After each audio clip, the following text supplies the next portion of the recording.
బందోబస్తు. నేను ఇలా బీసీలో చెప్పాను, డిసిప్లిన్ అనేది చాలా ఇంపార్టెంట్. మీకు ఇచ్చిన ప్లేస్ ఆఫ్ పోస్టింగ్లో కంపల్సరీగా ప్రాపర్గా నిలబడి ఉండాలి. బిఏపీ వచ్చే టైంకి క్యాప్ పెట్టుకొని నీట్గా షూస్ మీ యూనిఫామ్ నిద్రపోతున్నాం. మనందరికీ కూడా డిసిప్లిన్ అనేది కనిపించాలి.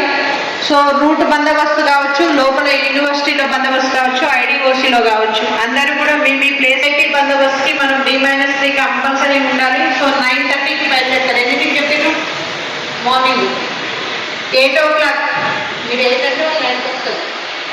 మన డిసిప్లిన్ 8కి షార్ప్ 8కి ఎవరి ప్లేస్లో వాళ్ళు ఉన్నారు. చాలా మంది పళ్ళు బయట పెడుతున్నారు. మరి వాళ్ళని ఇమ్మీడియట్గా కంట్రోల్ రూమ్కి ఇన్ఫార్మ్ చేయాలి. ఎవరైతే లేటుగా వస్తారో వాళ్ళందరివి కూడా కంపల్సరీ డిసిప్లినరీ యాక్షన్ ఉంటుంది.